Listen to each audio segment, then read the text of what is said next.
حضرت عمر بیٹھے تھے. ہمارے ہاں تو روز لوگ دلیلیں دیتے ہیں نا, کہتے ہیں حضرت صاحب آپ ٹھیک کہہ رہے ہیں پر اب کام نہیں چلتا, آپ ٹھیک کہتے ہیں پر گزارا نہیں ہوتا, اب آپ ٹھیک کہتے ہیں پر وہ دور اور تھا, یہ دور اور ہے. تو میں نے کہا نہیں, آپ کو غلطی لگ گئی ہے, وہ بھی میرے نبی کا دور تھا, یہ بھی میرے نبی کا دور ہے, جھنڈا حضور کا ہی چمک رہا ہے, آپ کو غلطی لگ گئی. اب لوگ دلائل دیتے ہیں. حضرت عمر گھر میں بیٹھے تھے تو ان کا بیٹا بھی ساتھ بیٹھا تھا, کسی مسئلے پر بات ہونے لگی. حضرت عمر نے اپنی بات کی مضبوطی میں نبی پاک علیہ السلام کا ایک فرمان سنایا. تو آپ کا صاحبزادہ کہنے لگا ابا جی وہ تو ٹھیک ہے, لیکن جب یہ لفظ اس کی زبان پہ تو حضرت عمر نے تلوار نکال لی. فرمایا اٹھ نکل میرے گھر سے, میں رسول اللہ کی بات کرتا ہوں تو اگر مگر کرتا ہے, میں حضور کا فرمان سنا رہا ہوں تو اگر مگر کرتا ہے, نکل جا, کوئی جگہ نہیں تیرے لیے, چل دوڑ جا. جو میرے نبی پاک کا فرمان آنے کے بعد اگر مگر کرے وہ عمر کی چھت کے نیچے نہیں رہ سکتا, چل نکل. یہ کوئی بات ہے؟ پیار بھی کرتا ہے, کلمہ بھی پڑھتا ہے, اگر مگر بھی کرتا ہے.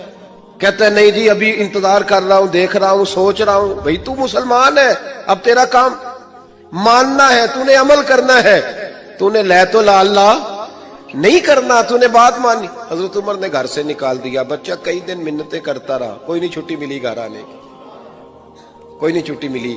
وہ امیر المومنین حضرت ابو بکر صدیق کے پاس گئے, کہنے لگے ابا جی سخت ہیں, آپ کو پہلے بھی پتا ہے, میری سفارش تو کریں. تو جناب صدیق اکبر گھر آئے, کہنے لگے چل بس کر, تو سخت ہی ہو جاتا ہے, چھوڑ دے. کہنے لگے ابو بکر تمہیں پتہ ہے اس نے کیا کیا ہے؟ کہا ہاں, یہ کہتا ہے کہ حدیث میں وہی تائید ہی کرنے لگا تھا بس, لیکن نکل گیا منہ سے. کیا لفظ ہے حضرت عمر کے. فرمانے لگے ابو بکر دل پہ ہاتھ رکھ کے بتا, تیرا بیٹا ایسے کرتا تو کیا کرتا؟ جناب صدیق اکبر رو پڑے. فرمایا میرا امتحان نہ لے. ابو بکر رو پڑے, میرا امتحان نہ لے, مجھ سے نہ پوچھ کہ میرا بیٹا حضور کے مقابلے میں اگر مگر کرتا تو آپ کیا کرتے. تو جناب ابو بکر فرمانے لگے تو نے تو تلوار اٹھائی تھی نا, میں نے مار بھی دینی تھی, تو اٹھائی تھی.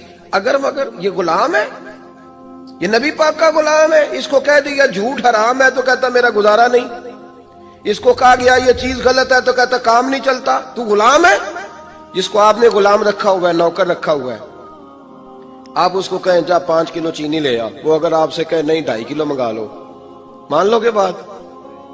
وہ کہے نہیں جی ابھی ٹائم نہیں, 5 کلو کیسے اٹھاؤں گا, بڑا مشکل کام ہے, 10 کلو سبزی بھی تو لانی ہے, تو مان لیتے ہو. اللہ رسول کو کہتے ہو آہستہ آہستہ نماز پڑھوں گا, آہستہ آہستہ نیک ہو جاؤں گا. امام احمد بن حنبل رحمت اللہ تعالی علیہ فرماتے ہیں مارکیٹ گیا, منڈی گیا, ایک غلام خرید کے لایا. گھر لا کے میں نے اس کو پوچھا تیرا نام کیا ہے؟ کہنے لگا حضور غلاموں کا نام نہیں ہوتا, آپ کسی اور کو بھی آواز دیں گے تو میں سمجھوں گا مجھے ہی بلا رہے ہیں.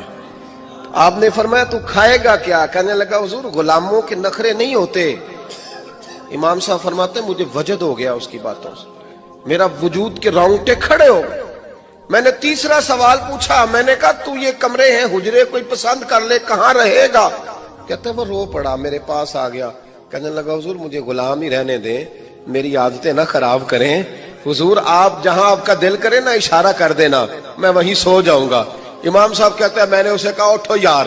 وہ کھڑا ہوا تو میں نے کہا سینے لگ جا, تو آزاد ہے, تو غلام بننے کے نہیں, تو آقا بننے کے قابل ہے. تو راتی جاگیں تے شیخ صداویں تے راتی جاگ دے کتے تیتھوں اتے. حضرت بابا بلے شاہ صاحب نے بڑی پتے کی بات سمجھائی. کہنے لگے تو نے ایک کتا رکھا ہوتا ہے, تو اس کا مالک ہوتا ہے, ایک روٹی تو ڈالتا ہے اسے, کتا دوسری مانگے تو جوتا اٹھا لیتا ہے. اور فرمایا وہ ایک روٹی کھا کے نا ساری رات تیری پہرے داری کرتا ہے, ایک لقمے کی وجہ سے ساری رات کتا تیرے دروازے پہ کھڑا ہے. اور فرمانے لگے تو اے سی میں سوتا ہے, وہ جا کے نا کسی نالی میں سویا رہتا ہے. فرمایا جس کا تو مالک ہے تو اپنی نعمت دیکھ اور اس کی نوکری دیکھ. اب یہ دیکھ جو تیرا مالک ہے اس کی نعمتیں کتنی ہیں اور تیری نوکری کتنی ہے, یہ ذرا غور کر. فرمانے لگے راتی جاگیں تے شیخ صداویں, راتی جاگ دے کتے تیتھوں اتے, مالک دا در مول نہیں چھڈ دے, پاویں مارو 100 جتے تیتھوں اتے. ایک برکی دا قدر پچھانن ਭਾਵੇਂ ਮਾਲਕ ਹੋ ਮਨ ਸੁੱਤੇ ਤੈਥੋਂ ਉੱਤੇ ਉੱਠ ਬੁੱਲਿਆ ਚੱਲ ਯਾਰ ਮਨਾ ਲੈ ਨਹੀਂ ਤੇ ਬਾਜ਼ੀ ਲੈ ਗਏ ਨਹੀਂ ਕੁੱਤੇ